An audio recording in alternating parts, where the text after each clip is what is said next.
You need to get started. Yeah. All right. Yeah. Awesome conversation. Great stuff.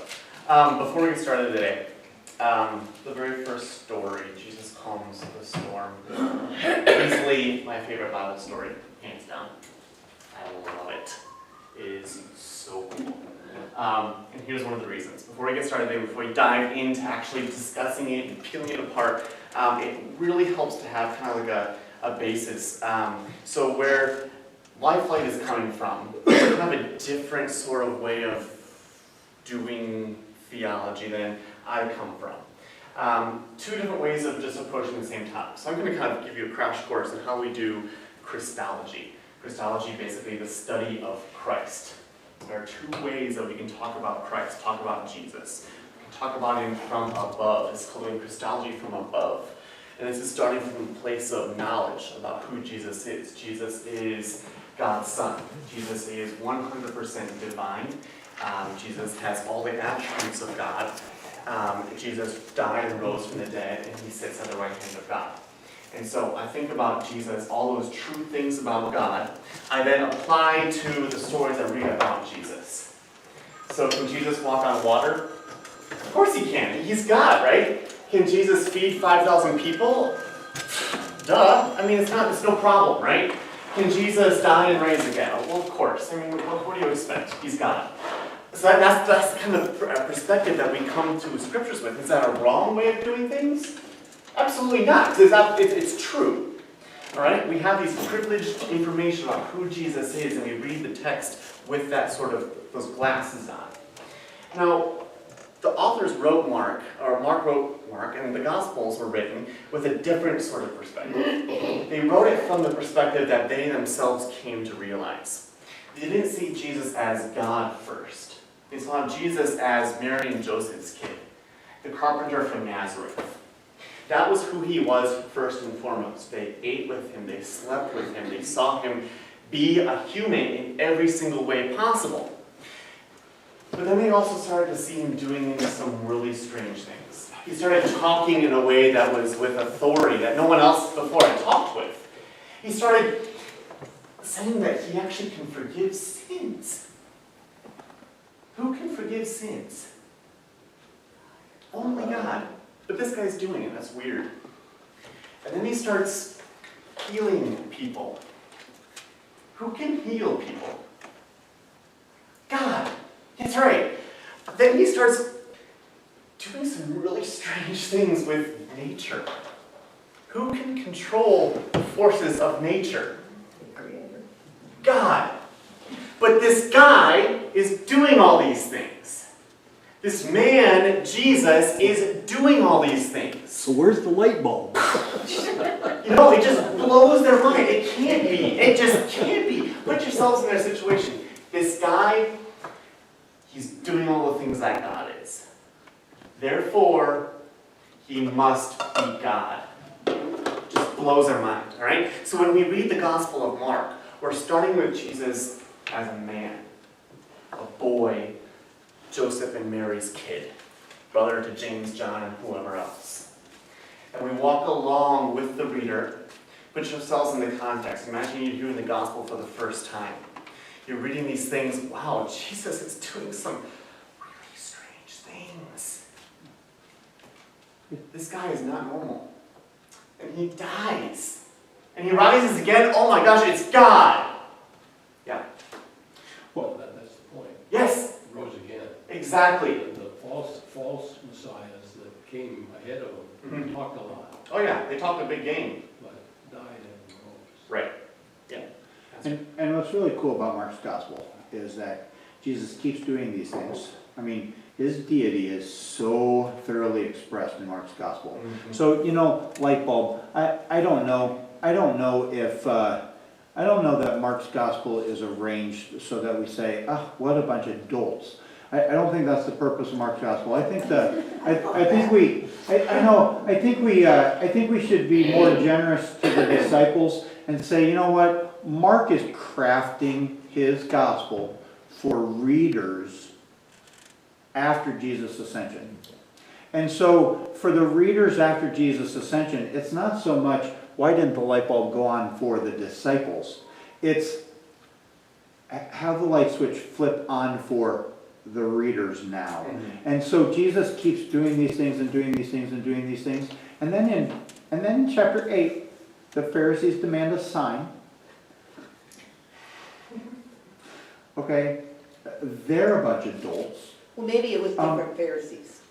No, it's all the same. It's all the same. I mean, it's very purposeful. See, this is Mark's gospel. It's very purposeful. The Pharisees demand a sign, and the reader is pushed to saying, "Oh wait, we've seen all the signs."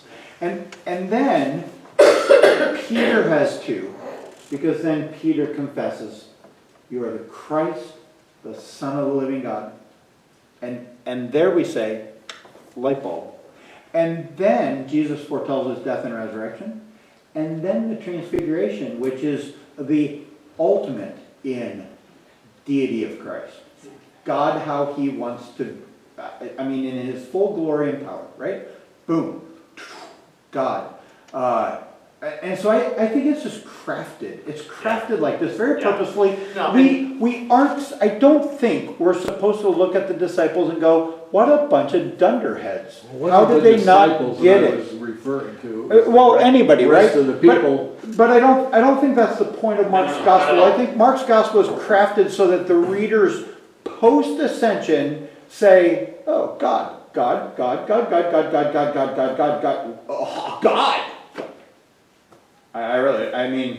I think so.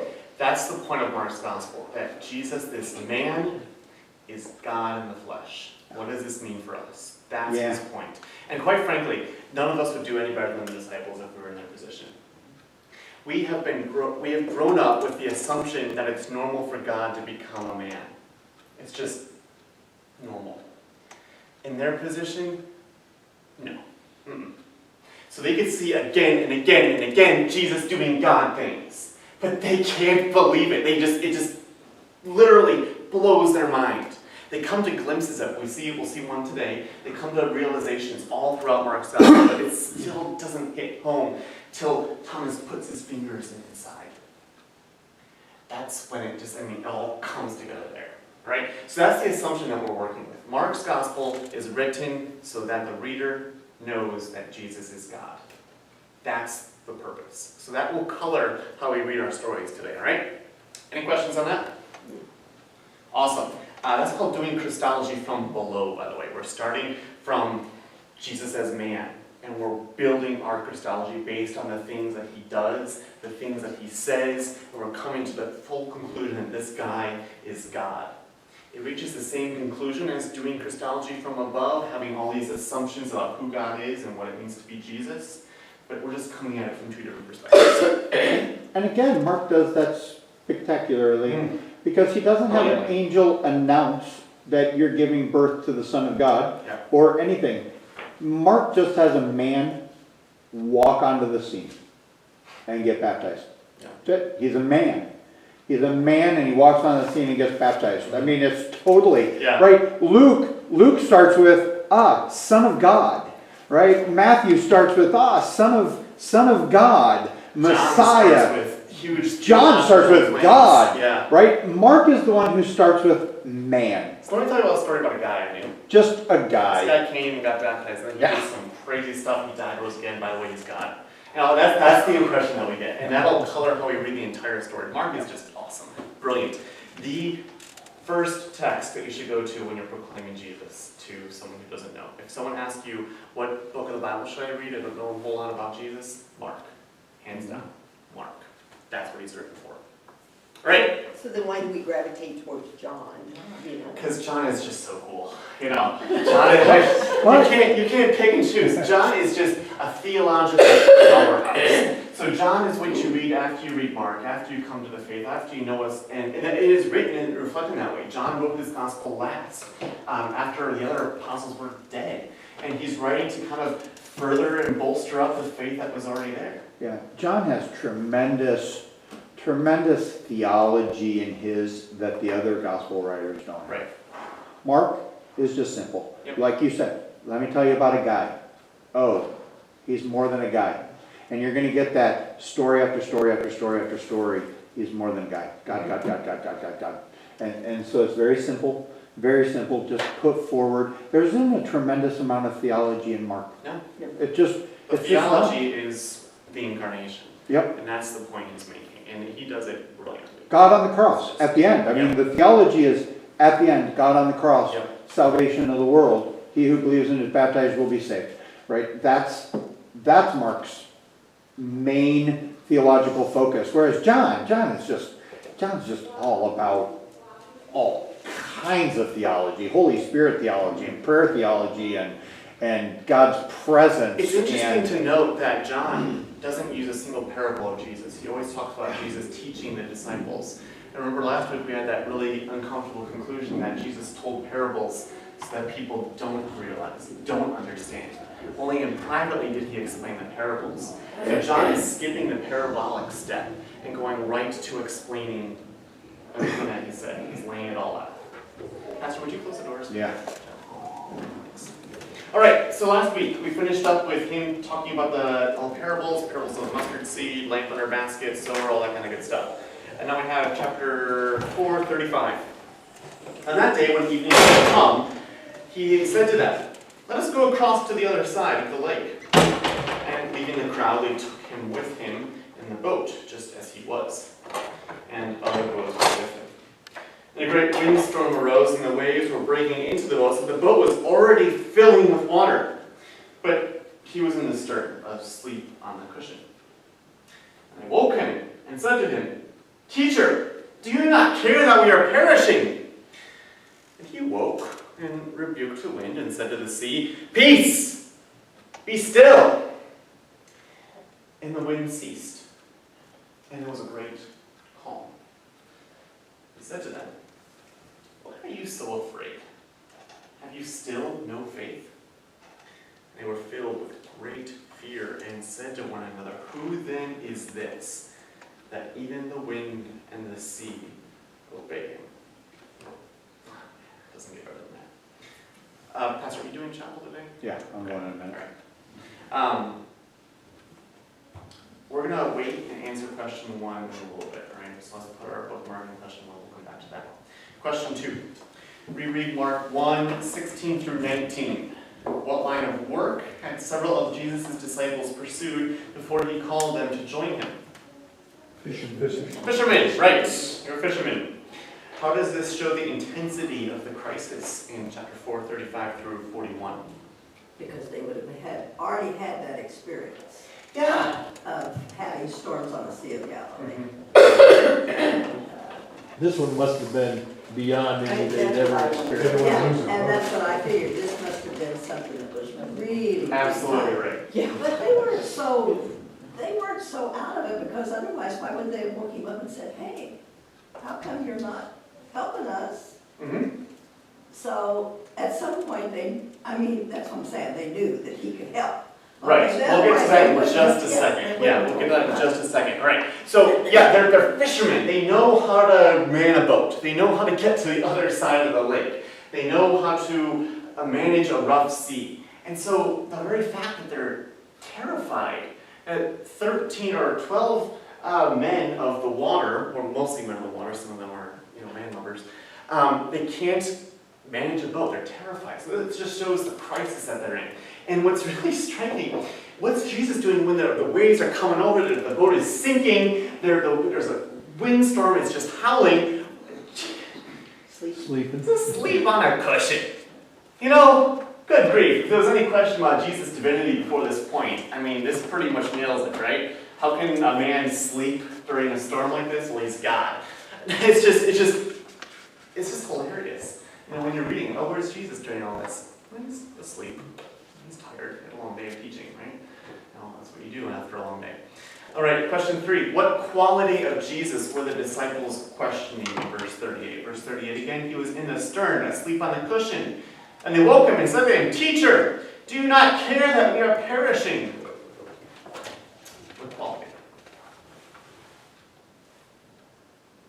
I just put that he cared for him or He something. didn't care, right?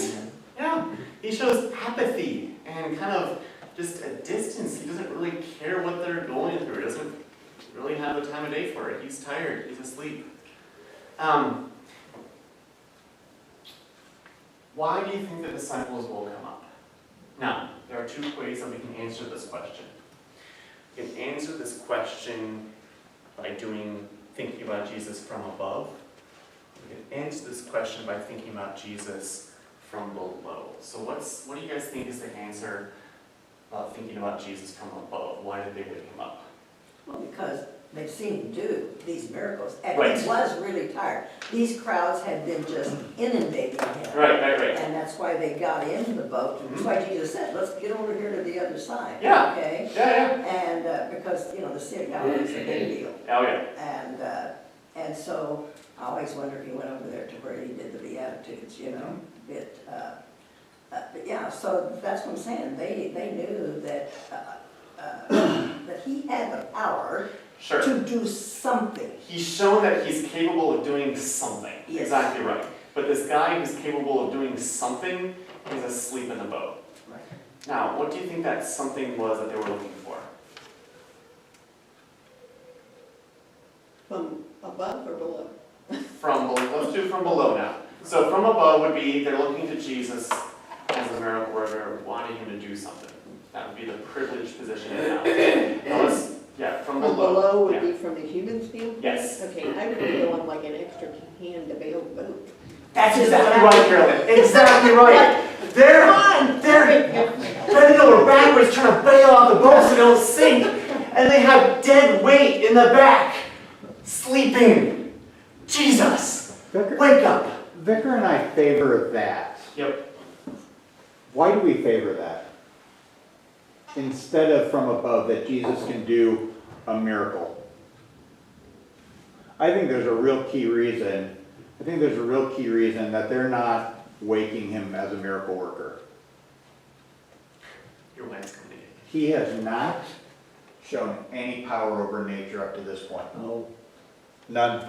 He has not shown power over nature. And you're getting to even more of a linchpin to that in a minute. Yeah, absolutely. So they're waking, I think a better reading for this is not they're waking him up to do a miracle or to beam them over to the other side. I think they're waking him up because he needs to help out. He needs to help out so they don't sink. It's just the most practical, solution. They come to him, dude, wake up, grab a boat.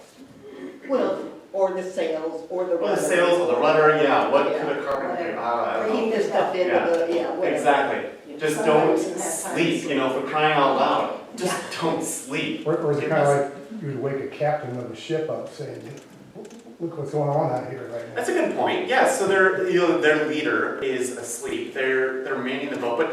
But the reason I might want to read against that is that they're the captains of the boat and they're the fishermen. They know how to do what they're doing. Know what to do. This carpenter, he doesn't know how to run a boat. I got you. He doesn't know tackle You or can bail lines or- over the bucket. He can bail a bucket, yeah. He can For your get hands, riddle up there with Done Matthew, that, the tax collector, and the other folks, and he can out bail the bucket. Right. All right. Read verse 40. And he said to them, well, before we do that, he wakes up, and I would have loved to be there, or to be a seagull watching what happened, because I want to know what Jesus' emotional state was. He's tired. He's rubbing his eyes. He's kind of like the wind is in his face. The rain is biting his cheeks. And the Greek here is not just peace, be still. It's shut up, be calm, stop it. And it obeys. It does what it says. The wind stops. The waves stop. Rain gone. And there was a great calm instantly, from waves crashing over the bow to gladness. That defies every law of physics. I mean, cry out loud, from waves to nothing. And there's a great calm. The sails are sitting there limp, dripping with water. And the disciples are sitting there with buckets, and they're panting because they've just gone through this great exertion trying to keep the boat from sinking, and water is dripping off their beard and off their hair. And Jesus is sitting there, kind of like standing there looking around, and sees like glass. And he says to them, why are you so afraid? Of all the things Jesus could say, could there be a more sarcastic question than that? Oh guys, what's the matter? Why are you so afraid? And the word in the Greek here is not the typical word for fear. The word used here is cowardice. Why are you guys being cowards? For crying out loud. Can't you just let a guy sleep? And they're probably like, what? We were sinking. Of course we were scared. And Jesus just kind of, twists the knife a little bit, Why are you so scared? Come on, really? Come on. Didn't you know? Did you know who I was? And then what happens in 41? And the disciples were filled with great fear and said to one another, who then is this that even the wind and the sea obey him? In pre-confirmation, we watch a movie. It's the NIV version of the Bible, read word for word from the Gospel of Matthew. And it's really interesting because they put emotion behind all the things that Jesus does and says and provides a human element to it. It's really good for the kids to see that. But the scene where they depicted this, it's done terribly. Because after Jesus calms the storm, the disciples start laughing. And they're like, oh, this is great, this is wonderful. Mark's like, no, they were filled with great fear. Why? I think it was, as he said, he had never done anything with nature before, but they had seen him do these other things. But at that same time, there were other magicians and people that were people that were out there. So maybe in their mind they thought, is he just, up until this time when he was healing people and that, well, okay, maybe it was flukes. This time he's literally calmed the waves. Absolutely right. He's in charge of everything, and that would be a very scary thing. Why would that be a scary thing? Well, because they couldn't do anything about it. I mean, and he's just... Well, are they worthy? That's would have been my thought. With the matter He of picked words, me, he am I says- worthy to follow him? I think you've got it there. They realized that this guy was not just an ordinary prophet or a magician or a special guy. Who can command waves to shut up? And they listened to him. God. God is in the boat with me.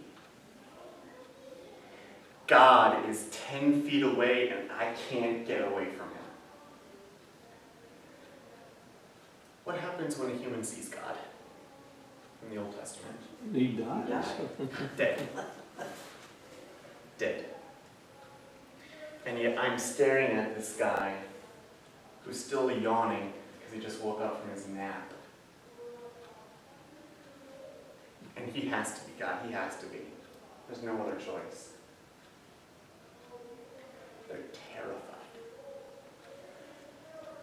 Terrified. Because God's in both of them. Every time someone comes to the realization that Jesus is God in the book of Mark, it's met with fear. Because God's with us. And that's a scary thing. All right. One of the ways that they would have realized that he was God, that only God can control the water. Turn to Psalm 107 if you got your Bibles. Psalm 107.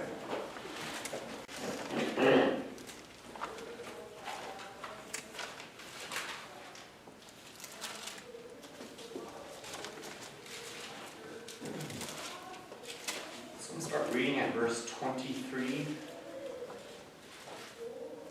through 32. Psalm 107. Some went down to the sea in ships, doing business on the great waters. They saw the deeds of the Lord, his wondrous works in the deep. For he commanded and raised the stormy wind, which lifted up the waves of the sea. They mounted up to heaven, they went down to the depths.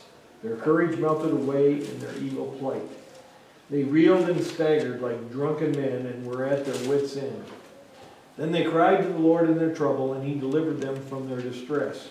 He made the storm be still, and the waves of the sea were hushed. Then they were glad that the waters were quiet, and he brought them to their desired haven. Let them thank the Lord for his steadfast love, for his wondrous works to the children of man. Let them extol him in the congregation of the people, and praise him in the assembly of the elders. Just so beautiful. I don't know why LifeLight didn't pick up on that song, because the parallel with Mark's story is they can't deny it. They know the scriptures, they know the songs, they've sung them since they were little kids. Who can calm the waters of the raging sea? Yahweh, creator of all. Yahweh's in the boat. Just blows our mind. It's amazing. It's just extraordinary. So the story of Jesus calming the waters, it can be read in two different ways. A lot of people, this kind of harkens back to Pastor's discussion on allegory. Some people read the story and they're like, okay, what are the storms in my life? Where are the situations that Jesus seems like he's sleeping, that he doesn't care about me? Well, the comfort I can take from this story is that Jesus does care, that he does calm the figurative storms in my life. That's one way that it can be read. You guys think that's the way that Mark intended this story to be read?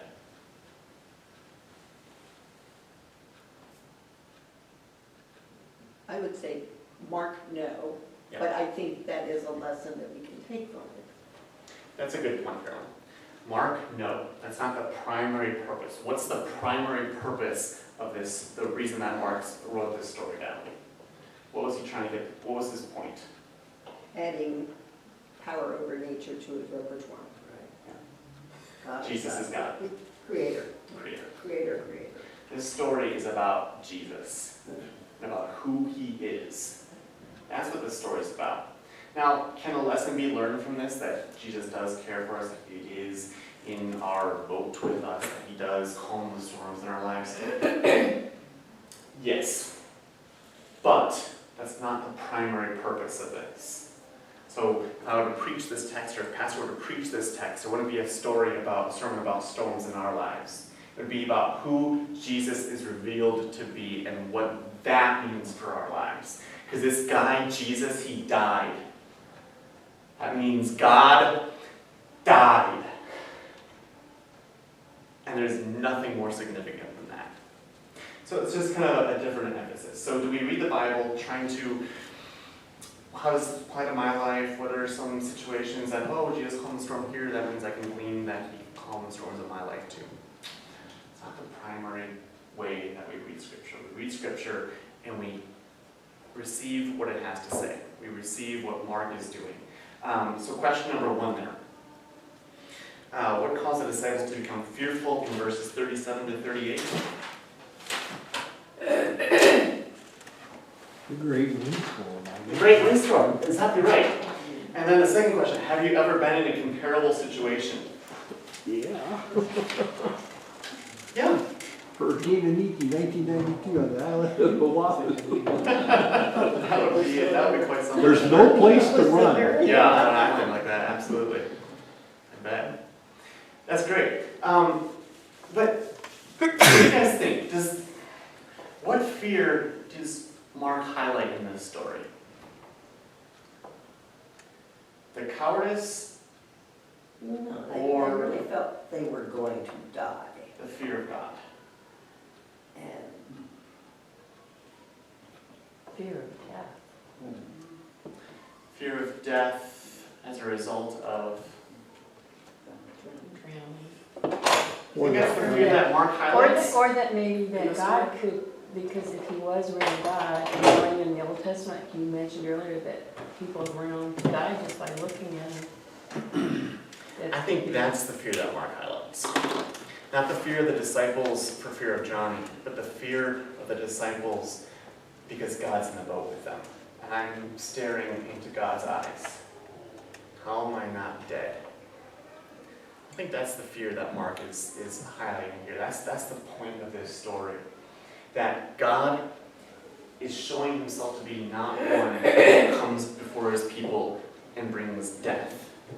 But God is one who becomes one of us to bring life and salvation. God's telling them more about himself in the person of Christ. That's the main point here. Yeah. What's interesting is he admonishes their cowardice. He doesn't admonish this fear. No. This fear is okay. Yeah. Because he is God. It's fear. He doesn't say, wait, don't be afraid of me. He lets them be afraid because he's God. I think that's fascinating. In the commandments, it always says, we should fear, love, and trust in God, so that, right? And I've been taught since, a kid growing up in confirmation, fear really means respect. Nope. No, fear means fear. Do not fear man who can kill the body, but fear God who can kill both the body and soul in hell. That's why Luther writes, therefore we should fear his wrath and not do anything against them, the commandments. He's God. He's God. And we don't have a right fear of God nowadays. People take God far too lightly. He's my buddy. He's my friend. Far too lightly. Yeah, one of the guys. Yeah, I don't think you'd want God to appear in front of you. Yeah, no, it's a good reminder. Fear of God is appropriate. Fear of God is the beginning of wisdom. You are not smart if you don't fear God. You are not wise if you don't fear God. That's what Scripture would say. You are not wise if you don't fear God. The fool says in his heart there is no God. Yeah, absolutely right. All right, good stuff. That's my favorite story. It's Mark boiled down to 6 verses. I mean, that's the quintessential purpose of what Mark is doing. Who's this guy? This guy can command nature. This And nice guy. you talked about how we get it wrong all the time, right? Yeah. Any other thoughts about that as we finish up with this story? Move on.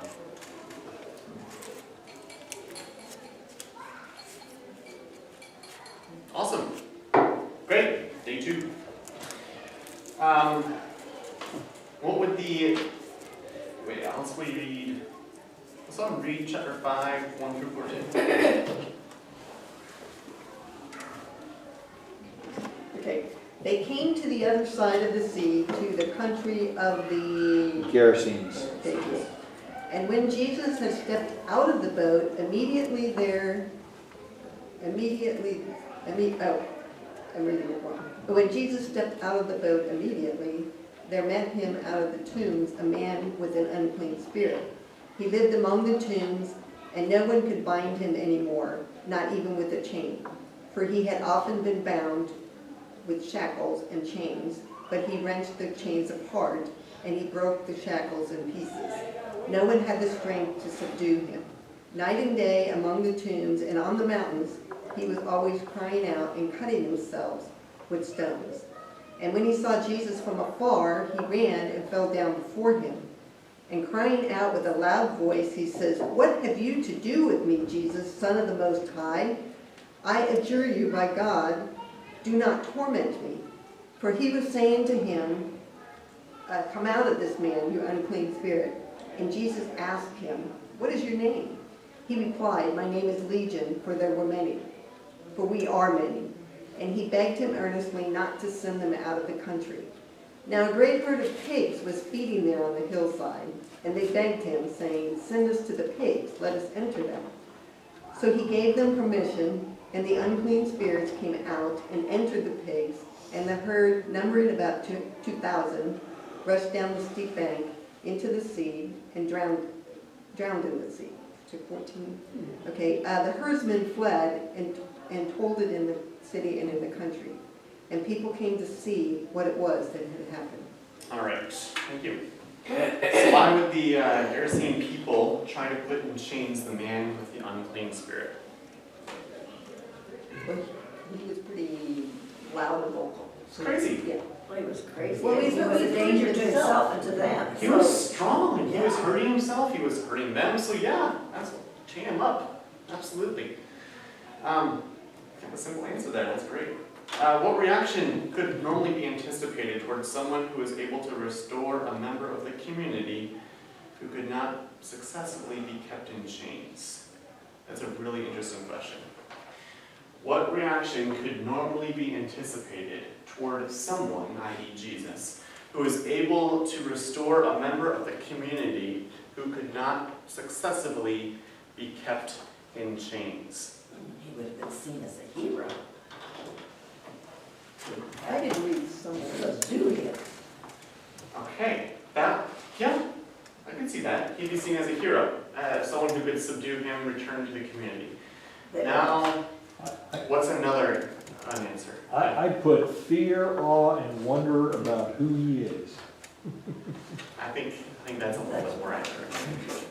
Who is this that can control the man who we couldn't even control with chains? And now he's in his right mind and back in the community. Who is this guy?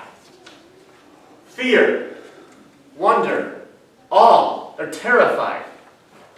Fear, I think, is the normal reaction. I think the LifeLight manual was pushing us toward seeing him as a hero, seeing him as a good guy. But I think that common sense would indicate that, no, who's this guy?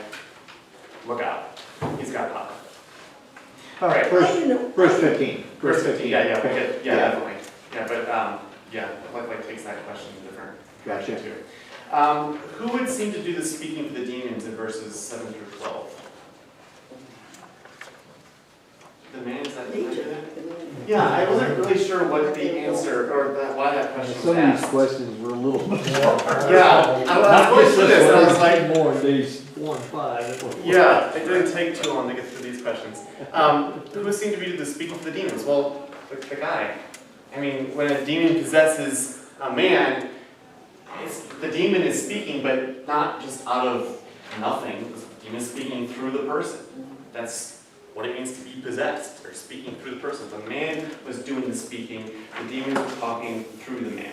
The other way, I didn't write it, I wrote down the man, but then I was thinking that it could be the head demon. You know, there was one that was the leader of the demons that had possessed. I don't know if that's, I mean, Well, it's in just the a end, it was thought, a but, Yeah. Not a bad thought. I didn't read number 6 the way that you did. Okay. I took it to, well, it said what somebody normally, and it's only somebody normally handle this situation. Sure. And then building up to Jesus did something completely different. Like, Well, it like says normally in speak society. towards we someone talk who is about able to or heal restore a member. So it implies, in question 6, what reaction could normally be anticipated towards someone who was able to restore a member of the community who could not successfully be kept in chains?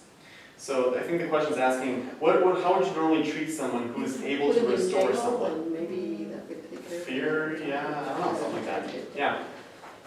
Okay, we'll go with your answer. All right, question 8. What do the words that the demons spoke to Jesus show about his superiority to them? Calling him son of the Most High God. Yeah, they call him what he is. You know, I mean, Jesus has been doing ministry for what, a year and a half now? And no one's given him a confession of faith anywhere close to that. The demons get it right. Jesus Christ, Son of the Most High God. Yeah, definitely. Do you guys think it's significant that they call out his name and say his name in order to address him? Any Well, demonology he people also here? fell down before him. So even though he's a demon, he knows that this guy is God. He is the hierarchy. Yeah. Hierarchy, yeah, And yeah. he has laid himself out, even yeah, though. but calling him Jesus, I mean, they knew who he was. Right. Yeah, no, exactly right. It's really a stark reminder here that you can have all the right ideas about who God is, who Jesus is. You can identify him as the Son of God who died and rose again. But that does not mean that you're one of God's children.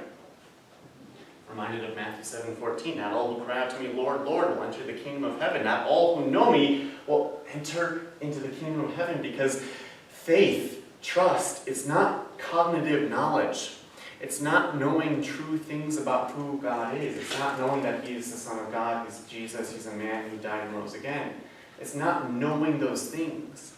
It's clinging to him like a child would cling to their father. It's having that faith, that relationship that can only be born in the Holy Spirit. That's the relationship. That's the rather alarming reminder here that faith is more than just knowing the facts. In addition to, knowing who he is and calling him Son of the Most High God, he also knew he had the power to get rid of him some way. Yeah, yeah. And knowing that, could you read their sentence sarcastically? Jesus was telling them to come out of the guy. Could you read it as like, yeah, sure, right, yes, let's go ahead and do that? Prove it. Yeah, put your money where your mouth is. Yeah. I didn't read it I like didn't that. read it like that. That's interesting. But could Good, I mean- good. Yeah, they say, they adjure him by God, do not torment me. So I think they're like the disciples, they're genuinely terrified of God because he's tormenting them. And why is he tormenting them? Because he was saying to them, come out of the man, you unclean spirit. He's doing an exorcism, and they're tormented by it. They're hanging on to the man as much as they can, but he's calling them out. He's tormenting them, torturing them. And then Jesus asks him, what is your name? He replied, my name is Legion, for we are many. In the ancient world, it was often thought that if you know the name, you see this in movies, this is like true stuff, right? Yeah. It was thought that if you know the name of the deity or the demon that you're addressing, that you have power over them. Right. And so what's interesting with this is the demon knows his name and still has no power over him. Yeah. Which is kind of cool. It's interesting because Jesus seemed to be, he was saying, come out of the man, but they were still, resisting. And then Jesus asked him what his name is. His name is Legion. So it's almost like Jesus was kind of struggling to do the exorcism here. But I think this is his disciples were around there, his disciples were watching what he was doing, he was modeling, that's what we do with demons. We throw them out. Unless, see, I sometimes read this passage like this. Yeah. Come out of him, and the legion came out. Oh. And now Jesus is addressing not the man anymore, but the demons. I don't know. That's interesting. I never thought about that. You're the disciples, you're going, whoa. Well, Yeah, it's like, that would be freaking crazy, right? It would just be like, whoa. Yeah. That's really cool. I like that. Yeah. No. Yeah. Why would, I don't know, Jesus doesn't struggle with stuff, does he? No. Maybe. It's weird sometimes, Yeah. right? Sometimes Jesus is weird in Right. Mark's gospel, so True. maybe it's just weird. Come out of him. Oh wait, before you come out, let me ask you a question. Yeah. Maybe. But maybe he's out. And to this disembodied legion, and they may not have seen anything even, but to this disembodied legion of demons, then Jesus addresses them directly. Yeah. And what I think is cool is, they know Jesus' name, no power, Right. come out. They come out, and then Jesus demands their name. What's your name? Legion. Sends them into the pigs because Jesus has power Here's the over them. Here's the weirdest part about this story. Oh, that's The totally weird. weirdest part about this story is what Jesus does with the pigs. No one reads the story. The first thing I remember, my dad was teaching us this story, and my sisters are 6 and 7 years older than me, respectively. And he was, telling the story, and I was remember watching the girls, and they're very sensitive, love animals. We're like, why did Jesus do that to the piggies? What about the pigs? Jesus, this legion was standing before him. He could have easily sent him into the depths of hell. Livelihood Go. of the herdsmen. Yeah. Jesus just took away. This is a great herd, maybe hundreds, thousands of animals. Which is absolutely unbelievable. You're in, hello, Galilee, where. No, he's pigs- not. Oh, where is he at? They He's are at the Sea of across Galilee. they're Yes, across they're the sea. They're in the Decapolis. They're in Gentile country. But still in all, what are the odds that you would have 2,000 pigs?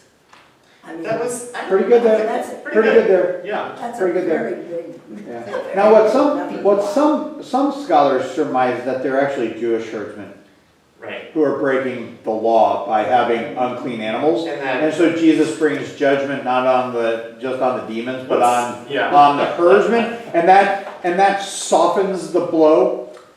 What's I the don't problem with need- that though? I don't need to go that far. Yeah. I just need to say Jesus is being odd, and he removes the livelihood of these Gentile herdsmen Yeah. to make a point that he is God. But what? Yeah. So some say that he does. You know, they're Jewish, so that he's doing just there. But what would be the problem with that? Could anyone see a problem with Jesus doing that? Because Jesus doesn't really care about ceremonial law anymore, right? I mean, he's God. I mean, he's working on the Sabbath. Later in Acts, God comes to Peter and says, "Hey, pigs are okay. Go ahead, eat." I don't think that He doesn't He's not judge judging people for people. breaking the Old Testament laws. Uh-huh. Yeah. What is, and he Exactly says right. in the Gospel of Matthew, it is not what goes into a man that makes him unclean, but words which come out of the man defile him. He's explicit about that. I have a really hard time believing that Jesus would kill pigs because he hates pigs so much. Part of God's big creation. Well, if he had, okay, he's got Legion standing in front of him, Yeah. It's just weird. but he's not visible. Maybe. Well, okay, but maybe it work. But by putting him into the pigs, everyone else around, that's gonna go over that all these pigs Yeah. went and drowned. Yeah, That's yeah, not yeah. normal for pig It's- behavior. Right. So Good. again, it brings a point, it's focusing on his power to do something rather than there was this. I think you're absolutely right. Yeah. You're reading this in a Markian way, and I think that is imperative. It becomes, he's not just banishing the demons to hell and you Yeah. can't see any of that. Yeah, And this is why I favor that they come out. yeah, And he's now addressing the disembodied Yeah. legion, yeah, demands their name, and then gives a visible judgment. yeah. It's a visible judgment. I want everybody to see what I do to these demons. Right. But just think about it. Thousands of pigs rotting in the sea. Just can you imagine? I mean, imagine what they, because back then Right. everyone owned, Maybe. herds, Right. but they would send out their animals together, and then they would charge a few members of the community to be Oh, that's the good herds pickup. people, the shepherds, and the shepherds would go out and watch over the entire flock of the town and bring them back and care for them. That was their job.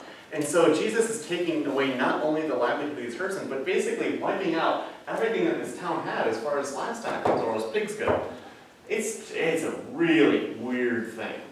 Really weird. But we said at the beginning, that was point number 6 in my introduction to the book. Yeah, Sometimes Jesus does weird things. really weird things. And what does he do through that weird thing? Well, he shows them who he is. It's Not that power. a hugely visible judgment Yeah. on the demons. The other demons that he drives out aren't so visible. Right. Here we have the visible, the power of Jesus over demons in an incredibly visible way. Right. So that leads into question 10 here of day 3. Before we go, Yeah, go for it. I remember, maybe incorrectly, but isn't there another version of this in one of the other gospels that the people were mad at him and told him to get out? No, that comes- Or is that still comes here? This comes because they I asked him think to leave. it's just that they're fearful. It's later on, yeah. Oh, it's not that they, I'm sorry, would you repeat what you said? well, I just, the people got Well, mad verse and were killing their 17. pigs. Verse 17, and then the people began to plead with Jesus to leave. Yeah, no, they gotta just No, plead no, to leave, I'm talking he's about he saying gets mad. mad. You go on and I'll see if the other, Yeah. it's in Yeah, Matthew and Luke, I'll take a look. We're gonna talk about that some more later. Would people have understood demon possession as Yeah. being, they would have, as being that problem, people having that problem. Yeah, absolutely. They didn't have medical terms to talk about schizophrenia or bipolar disorder or things like that. So yeah, they would have. Well, which is different from demon possession. The line is gray. I'm not saying that there is no demon possession today. I believe demon possession is just as real today, especially in some communities, as it was back then. And I think that the medical community tries very hard to explain away certain conditions. But they would have known that. Identified every anomaly as being demon possession, yeah. Yeah, it is very possible that some things that we have medical terms for today are actually demon possessions. It is far too simplistic and really a denial of the deity of Jesus. If you look at the scriptures and say, oh, well, that person just had epilepsy, or Jesus healed them of epilepsy. Jesus healed them of multiple personality disorder. Jesus healed them of this or that. I think that's far too simplistic and takes away from the deity of Christ. So I would not necessarily view an epileptic today as being demon possessed. I honestly think it was different, and I truly think, reading the rest of the New Testament, because Satan now is partially bound, he does not have the free course to do what he did in the Old Testament, which includes the time of Jesus.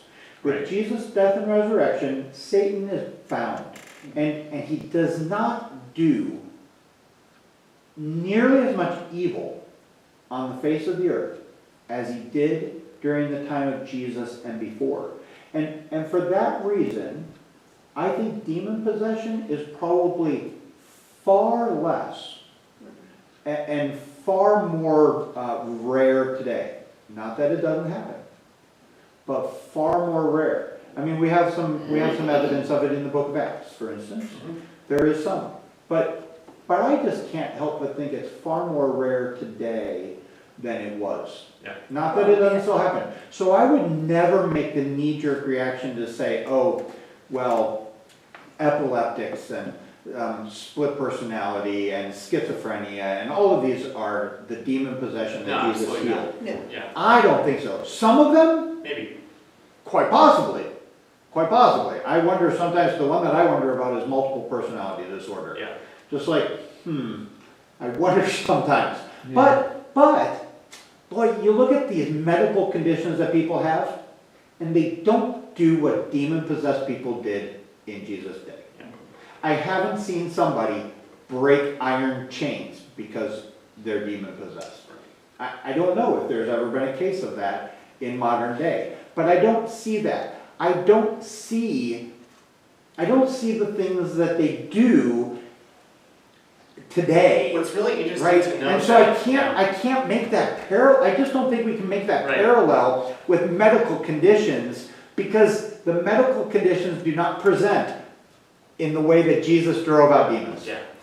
The devil works in the best way possible to get his point across. And what's really interesting to note is that in third world countries, tribes in Africa, demons and the occult and Satanism is far more active there than anywhere else. Why? Because it's effective. Because it's largely pagan. Exactly. Here in our modern culture, I don't think demons would get the attention of many people. So I think the devil works with his demons in different ways, and talks about greed and hatred and despising your neighbor. I think that's the way he works today. I mean, is it no less the devil active in the world? I think he's active. Well, But he's just active in different ways. leprosy back in biblical times. Right. We have hardly, that's hardly That's a a good disease comparison. at all. Yeah. That's a great example. Yeah. So, Leprosy, just like it was rampant back then, it's not no. a big deal today. Yeah. That's a good point. But that doesn't mean that the devil's not active. He's Right. just active in different ways. Good. Yes. But less. I Less. really think less, because he's partially bound. Yeah. He doesn't have free course. I mean, you look at the Old Testament, there were at times barely anybody who believed. We don't have that today. I mean, we have millions of believers, Right. hundreds of millions of The believers, remnant is rather large today. right? But in the Old Testament, right, Elijah despairs because he's the only one left. And God says, no, you're not the only one. I reserve yet 7,000 who have not bowed their knees to Baal. 7,000 believers in all the world. What the heck? No, see, I think Satan had way more power in the Old Testament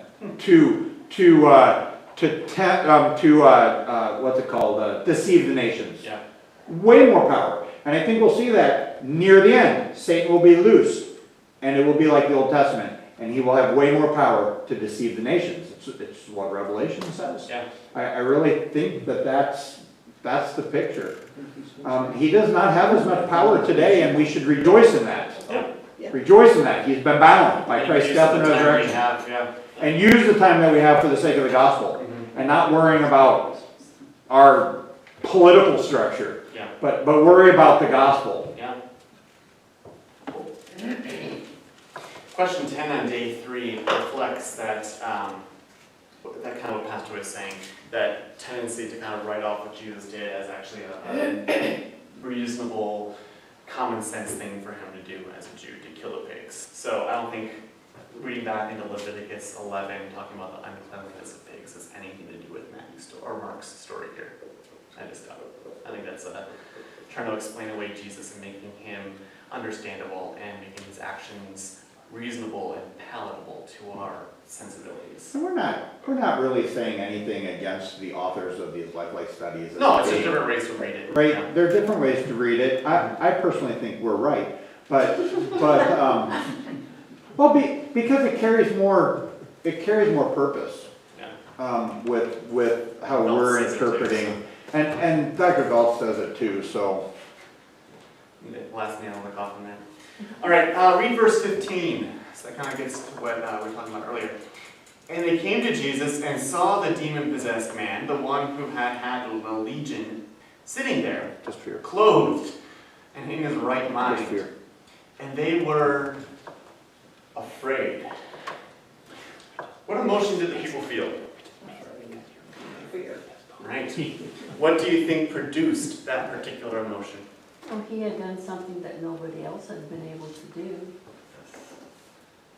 Exactly right. So reading this in the context of what Mark is doing here, reading the context of calming the storm, they were afraid because God's in the boat. They were afraid because they saw, just like we talked about last week, a stronger man came in and bound the strong man, Satan in the world. If God's in our town. if the demon and the demons identify him, right? In the boat, you have to know the scriptures to identify him. Yep. But the demons identify him. Oh, yeah. If the demon's identification is right, please leave. Exactly, yeah. No, thank you. Yeah, we don't Please leave. want that. Don't want God here. We saw how powerful the demons were. Yeah. This guy must And be you have power over demons? Hello? No, thank you. We're gonna need a bigger chain. They're terrified because God's there. They want them to leave. Question 12. This is kind of I wouldn't have asked this question, but anyway. Put yourself in the place of Jesus. How would you react to the request made by the people after the healing of the demon-possessed man? Not appreciative. Not appreciative, yeah. He'd be kind of like, what's going on? Did you guys care about what I did for you guys? I think that's fair. I think he would have been a little miffed. Well, you could have, Frustrated. I said I would have probably used it as a teaching moment. Maybe as a teaching moment, yeah. Interesting. That's good. Yeah. I think if we were in the place of Jesus, I would be kind of, but then again, you just killed all their pigs. You know? See, you kind of have to be a little empathetic here.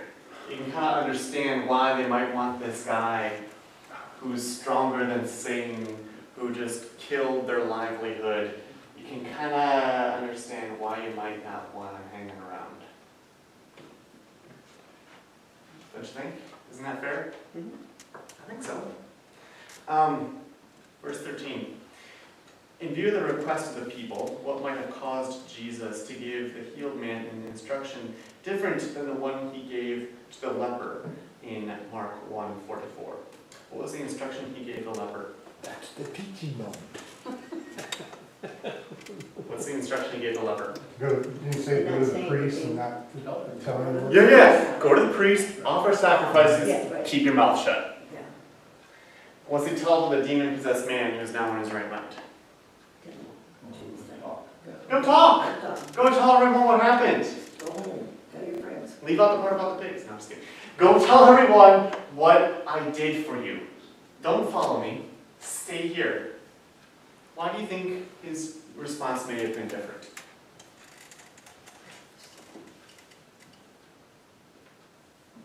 It's kind of putting together a lot of Because he lessons. was going to Talk about leave last the periods. region. This is the He was best going to- testimony that, Awesome. that this guy could give. Mhm. I mean, here I am. He was going to leave the region, so he needed, this guy was going to be there as a living, breathing, walking testimony of the authority of Jesus. Exactly right. So the people would have believed him more than they would anyone else coming there. Because they've seen this guy. Seen how crazy he was. They see him in his right mind. Now, we talked about one of the reasons why Jesus may have told the leper to keep his mouth shut. No one really knows why Jesus did these things, but one of the reasons that we gave was...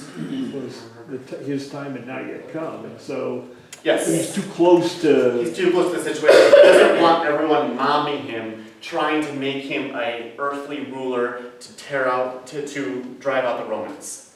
So he's trying to keep things under the wraps. He's got teaching to do before he goes and Like dies. there was a plan on when things were gonna happen, you want to stick to that plan. Right, but with Jesus leaving the Decapolis, going back across the other side of the sea, there was no fear of people mobbing him or Right. coming to his attention. So yeah, tell everyone, I'm gone. Tell everyone what I've done for you. Kind of the same instruction that he gave the apostles after he ascended to heaven. Go! Tell everyone. It's your job. Pastor. I think there's another reason. Okay. In chapter 6, Yeah. Jesus goes back. We're not in chapter 6 yet. I know, but in chapter 6 he goes back. And what happens in chapter 6? The people flock to him. Well, that's what, They're no longer fearful. They flock to him. And I wonder if the proclamation of the man Yeah, lays the foundation for the reception of the gospel. that's better. I didn't look at that. That's Sorry, good. you're just. I'm going to use it tomorrow night. I mean, but I really think that's, I wonder, right? It's not explicit, but Jesus, because otherwise, why wouldn't Jesus let him go with him? Come in the boat, be a follower. Yeah. There were all kinds of people besides the 12 that followed him around. Why not let this guy follow him around? I need you to work here. I need you to work I'm here, going to be back. set the stage, because I'm coming It's back. kind of like John the Baptist of the Gentiles. I mean, crazy guy out in the wilderness. Doesn't do Yeah, anything so- without a purpose. It's not definitive because it doesn't say, No, oh, and Jesus met the guy that he, right? If there would be that, you would go, oh, right? But he goes back and it says, chapter 6 says, and the people recognize him Mhm. and they flock to him. I mean, there's actually those words, they recognize him. Yeah, that's really cool. And it's I like like, that. wow, Yeah. this is the guy He's gonna who drove out the demons, who killed all the pigs, and Yeah. at the very least, Put all your animals in the barn and go out to sea. at the very least, he's the miracle worker we need. Right. At the very least, Yeah. he's the miracle worker we need. That's cool. Carolyn? well, I was gonna say, I had this, I bought this resource that we were selling called Big Books of Questions in the New Testament or something like that. Huh. So I write down my stupid answers, and I'm not gonna give you what mine was. But then when I'm all done with it, then I go look and see what they say. Sure. So, and because it's a college professor that in his class, he made all of his students Uh-huh. do 5 questions on everything they were studying, and then he answers them. So one of them is, why did they do that? And his take on it was location, location, location. You know, in his other stories, the people were flocking to him Yeah. because they know, who he is, whereas in this place, they didn't. So it was beneficial, like Pastor said, for him to write his own work Right. for future. And this is what's really cool, right? This is what's really cool about like a LifeLight class like this, because reading the whole gospel, the whole book. I mean, that's what's been really cool about the Genesis class for the last 2 summers. Reading the whole book puts it into context for you, and there's all kinds of, oh, right? Whereas when you read passages, it doesn't have the same, you go, I wonder why that. But as you read, it's just like, you will have just, now that you've studied Mark's gospel, it's just like you'll have this newfound, I know why he does that, because I remember reading about this in verse whatever, right? You'll, So if you just took the calming of the storm out of context and just read it by itself. it's all about the first storms thing- Jesus calms in my life. Exactly right. Put it in the whole body, the whole corpus of Mark's gospel. What's it talking about? Jesus is God. There's no other answer. Talking about Jesus is God and the human reaction. That's it. Yeah. I've heard too several times that one reason why Jesus tells some people don't tell anybody, he was using psychology, because you tell somebody don't tell them that it spreads a lot faster. I've heard that too. I'm not sure how convinced I am of that one, but it's kind of a cool, Jesus and he's. it's kind of a cool thought. Jesus is using reverse psychology on people. He Don't could tell be, me one, wink, wink. he Yeah. could be. I mean, he could be, Yeah. because we don't really know. Yeah. We don't really know. So he could be using reverse psychology. It's kind of an interesting thing to think about. But the leper did that. He did. Totally. Yeah, he did. Totally. I mean, Yeah, you I'm can not totally shutting my do a mouth reverse about this. psychology thing on that. Absolutely. Okay. I'm just not sure that Jesus has to play psychological games, right? Right. Because here he says, nope, stay and proclaim what God has done for you. To the blind man, the man born blind, declare what God has done for you, right? He does tell people straight out at times. So, yeah, that's why I don't usually go with that, but it's kind of a cool, maybe. Well, if you have a dreaded disease and you just got cured, hello, you are going to be so in love with this person and so appreciative of this person, you cannot going to be able to keep your mouth shut. And It's all the not more, human nature. all the more, please don't, please don't tell anybody. Please, just don't tell anybody. I know you're going to, but please don't. Just think about Just it. I thought about no. Strange Jesus. He's weird. Yep, weird Jesus. But he's God's people. We're gonna table this till next. All right. The next 2 stories, I think we'll go pretty quick. They're great stories, but yeah. Verses 22 to 23. What is happening in these verses? Well, The synagogue. synagogue leader came because his daughter was dying. Yeah, Jairus comes up to him and is like, "Hey, your daughter's dying." Not We're only trying that, to. but he like throws himself in front of them. Yeah. He has to stop. I think that answers the second question, Yeah. then, Caroline. What attracts Jesus' attention? Yeah, you can't ignore this guy. I mean, he's coming down and throwing himself at the feet. A leader of the synagogue, an esteemed man, an honorable man, comes and throws himself down at the feet of Jesus. That's, how did we do that? That's kind of strange. So that, I mean, it just strikes Jesus's, it calls Jesus's attention to be on him. Verses 24 to 27. What shift of focus occurs in the text? The lady comes and touches his garments. Yeah, it's a really cool storytelling technique that Mark is using here. So he's on, that's the story, he's going to go heal Jairus' daughter, but then we have a little time out in the story.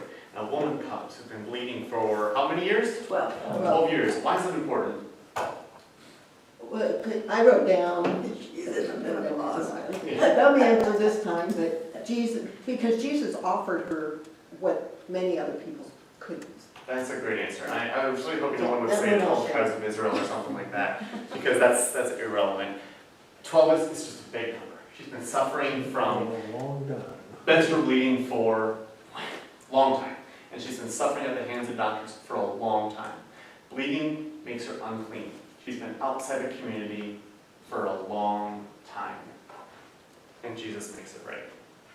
How does this woman's bleeding, or healing, differ from the other healing miracles that we've already encountered in Mark?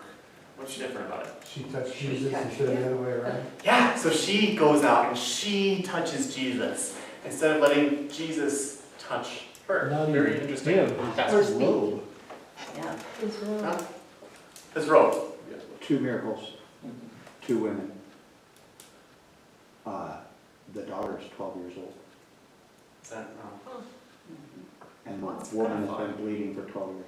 Oh. For the length of time of the daughter. It's kind of cool. It's a good book. It is, it's one of those numbers.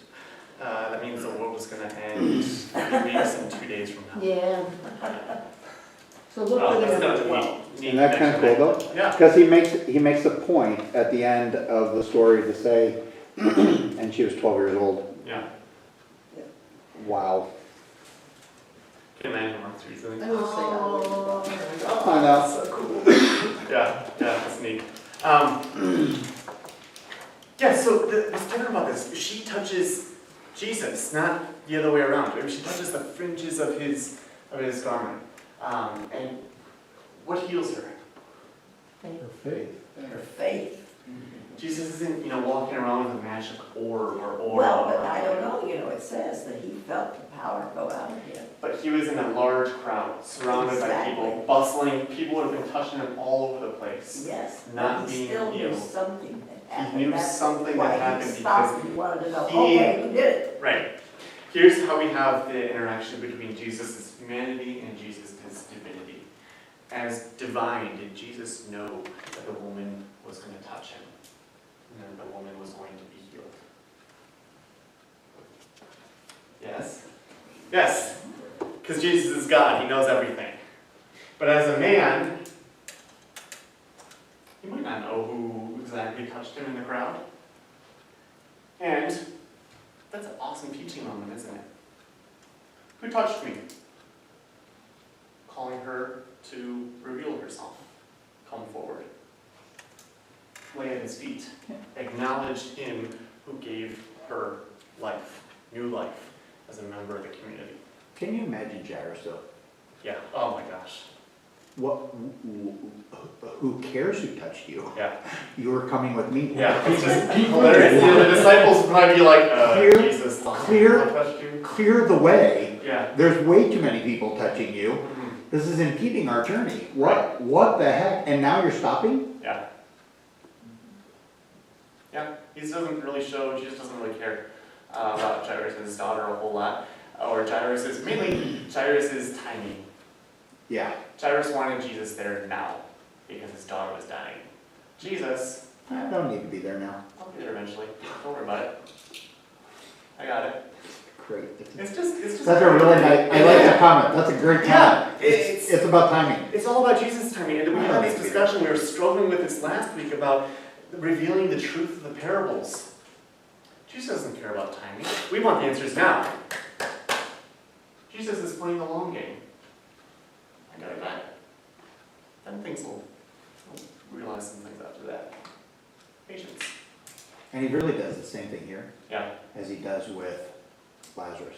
yeah. It's a gift. Because Jesus hangs around to make sure Lazarus not only dies, But it's been dead for but that he's been dead long enough that everybody knows he's dead. He wants Lazarus to smell. Yeah. His timing. Yep. Does the same thing here. Let's linger so she dies. If Jesus rose or healed a very sick girl, that would have been pretty cool. Imagine Jesus raising someone who's dead, and everyone knows it. It's almost like he's God. Almost like Jesus is trying to make a point with his ministry. Kind of cool stuff here.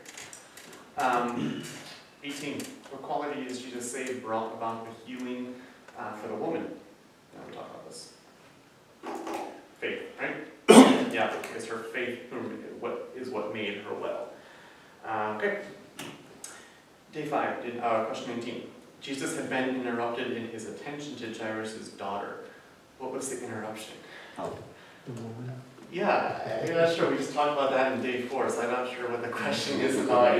Well, I wrote down question mark.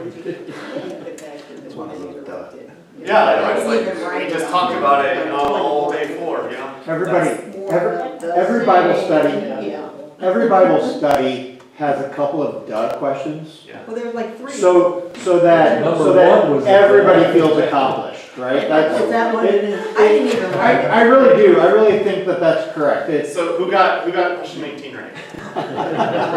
Good job, everyone. That's awesome. That's very good.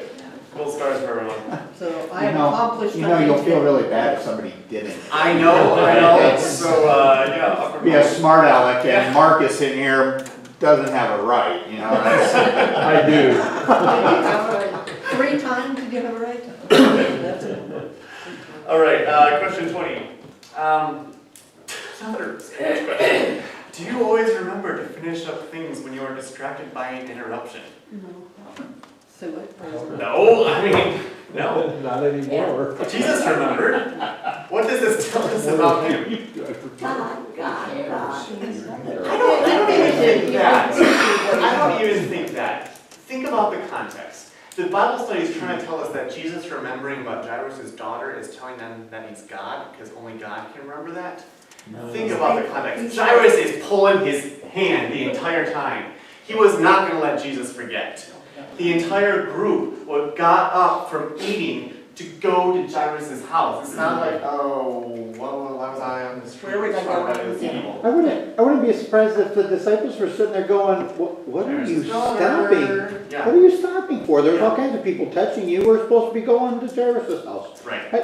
Yeah. It's not like Jesus made the healing and it's like, oh, shoot, what was I doing? No. He knew exactly what he was doing the entire time. That's a bad question. I think that any of us, disciples, or if we were in Jesus' position, not going to forget about Jairus' daughter. That's why they got up, left. Jairus was constantly hounding him, impatient, dancing on his toes. Come on, let's go, Jesus. You got things to do. And I don't fault the study. No. Because so far, every question is really, Jesus is God. Yeah. Right? I mean, that's Mark's gospel. Yeah. I mean, you've got it. This is the gospel, right? Jehovah's Witnesses come to your house. Sit down and read Mark with them. Mm-hmm. Right? This is, I mean, they won't have enough answers for the intent of what Mark is saying. They will run circles around you with their Greek, but hint, they don't know Greek. They just know what they're supposed to tell them. Sit down and actually parse out what's going on. So an author of a study like this, I mean, sometimes they have sort of silly questions or simplistic questions, and it's for the sake of having another question. It doesn't invalidate it. I mean, there is a truth for us that we forget to follow through with godly things at times because we get busy, right? I mean, how often? I mean, I think the better question is, how often do you forget to do devotions because you're busy doing other things, right? That's a better question. That's a really good question. That's really what's going on. Yeah. I mean, if you want to spiritualize what's going on here and put it on you, how often do you forget to come to church because you're busy, or do devotions or pray because you're busy with other things? That's what we forget. Yeah, that's really good. Is that their answer? Is that, go ahead, do Charlotte first. Go for it. I was just going to say how remarkable it is tonight, how that Mark puts these two stories together, because he just rebuked the disciples for their lack of faith, and now he tells this woman about her great faith. Yes. It's just they can't help. Yeah, it's really cool. Jesus is turning things on his head all the time. This unclean woman has more faith than. Does it ever say that Darius is upset about his timing? I mean, Jairus? No, it does not. I just he says, let's go. I suspect Jairus just kind of coming out of his skin, going, "Hello, She's sick. Let's Well, go. You're supposed to be that's attending me." But it's human need, but I think, maybe I just choose to believe that his faith is great enough that he figured Jesus would do it. Well, look at when he came to Jesus. He came urgently, laying down, "Please, teacher, come. My daughter's almost dead. You need to get here soon." no, I think you're right, Nancy. I was just imposing. Yeah. I was imposing my humanness on the story by like. Well, he knew because he wasn't one of the followers. That's he true. knew Jesus would do it. And I think it, He had a lot Yeah, more he was faith pleased than with all the it, other people but in he his didn't. house, which Nope. we'll read about in Yeah, a second. because So, The yeah. whole point was he might have felt a little entitled, let's face it, he's from the synagogue. That's another good point. So he may have And felt like says, he had "Hey, I got precedence. preference, I'm number one, right? Right, that could be. So we have a couple different readings, two unfavorable readings of Jairus and then one favorable one. No. Pick which And one we you want. don't know, it doesn't matter. No, it doesn't matter. However you want to read Jairus in this situation is totally up to you. Because it's about Jesus. It's about Jesus. Because it's about Jesus, not Jairus. Yep. So what was the book answer? The The book book- answer for I that don't- question? Yeah, what? for 20? What did the authors, Oh, what does this tell about him that he's got? oh, Yeah. Yeah, because he remembers. Yes. Okay. Yeah. So, you can't, Jesus is not showing his divinity by remembering about Jairus' daughter. That's, No. I don't think so. That's not the God That's not part the of the God story. part. No, the God part is coming up. okay, so we're throwing 19 out, 20, and now I vote for 21. Or maybe not throw them out, but No, minimize their Yeah, importance. I'm just saying, yeah. Yeah. 21 would have taken place during the interim between the time when Jesus first started out to help Jairus' daughter and the event. This is the feel accomplished. This is the Carolyn And feel I accomplished am, question. I'm so accomplished that I knew that answer in my head. I didn't even write it down. She's dead. Yeah. Dead as a doornail. All right, 22. Why did the people laugh at Jesus? Because they knew she was dead, there's no way, who are you to try to bring somebody back from the dead? She's sleeping. We've been here, buddy, Well, no, wait she's a dead. minute. Isn't that how the Old Testament described death? And they Sleeping. fell, well, or, they slept with their fathers. Yeah. But still in all, they would have went in, the whole crowd would have went in there with the mother, they would have seen that she wasn't breathing. They would have done. But It's a it's different- not dead, It's the same. but sleeping. I mean, you're right. You're Yeah. right. Slept with their fathers is a euphemism in the Right. Old Testament. But this is not dead, Not dead, but sleeping. Yeah. And what's really cool, what's actually really cool about them laughing at him is that they all know she's dead. Yeah. I mean, that's what's really cool. They didn't sit there and go, Oh, really? she's just sleeping? Did someone Oh, well, check the this is good news, then Jesus will heal her. Yeah. Nope, it's laughter because she's dead. We all know he's dead. She's dead. You're a dope, Jesus. And now any credence we had in you is Go. destroyed, gone, because you're dumb. Right. They're laughing because Jesus was too late. Yeah. When else was Jesus too late? With Lazarus. Lazarus, right? Good. Yeah, same sort of scenario. Someone comes down, hey, Lazarus is really not doing so hot. Oh, it's fine, we'll get up there eventually. He stays down there Let's for a wait couple 4 more days. Yeah. Let's wait 4 days. Good grief. And he's kingdom. And and he stinketh much. Yeah, I mean, both stories are very similar, right? Yeah. There's, the gospel writers here, Mark and there, Luke, both portray it that this person is dead. And you know the girl is dead because the people laugh at him. You know Lazarus is dead because 3 days in the tomb, you're dead. They check the tomb every day to make sure they didn't put a live person in the tomb, right? And after 3 days, you can smell the body, dead, seal the tomb, we're done with it.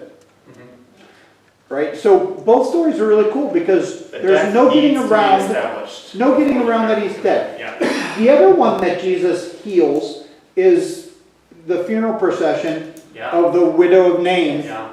And that one, you don't have the same proof. He could have just been alive on the litter and been revived. But these two, the gospel writers are very imperative to say he's dead. Right. She's dead. And here's the proof. They laugh at Jesus. He's in the tomb 3 days. Nobody's alive. It's kind of cool. When was another time when Jesus was too late? Another time besides Lazarus? Well, Peter's mother-in-law? Was it? No. No, She was no, she wasn't dead. She was just dead. the cross. Everyone's looking at him. Jesus, come down. What are you waiting for? Oh. Come down, Jesus. gonna be too late. Come down! For crying out loud, this isn't supposed to happen this way. Come down! And he dies. He's too late. It's on God's time, not ours. He has to die before he can rise again. It's just really neat. Just saw that. That's very good, man.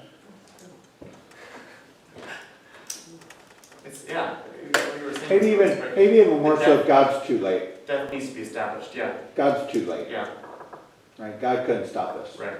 The Father. It's almost the Father's too late, maybe. But that's cool. That's kind of a cool parallel. Huh. Alright. Number 24 is another fun question.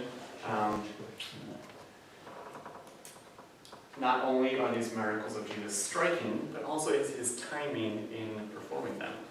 Review the timing of the miracles in Mark 4:35 to 5:43. What do you learn from Christ's timing in your own life? Well, his timing, which is always perfect, is not always the same as ours.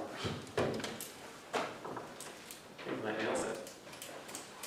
Jesus, my mom died of cancer. Too late. I lost the house. You didn't give me a job in time. Too late. My brother died too early. Mother died too early. My father died too early.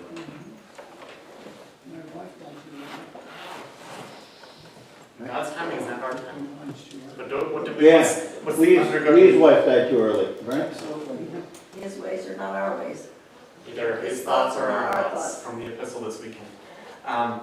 But also from these stories, what do we learn about who Jesus is? He's gone. It's God. A God who became one of us. A God who died for us. A God who rose again for us. A God who will raise us again and all our loved ones. And a God who loves and cares, despite what things look like. Yeah. And that's the other beautiful thing. It reminds me of Job 38 a couple weeks ago. Where was God in the midst of the disciples' terror of the storm? Where was he? There in the boat. In the boat. Albeit Right. asleep, but in the boat. Not doing what they think you should be doing.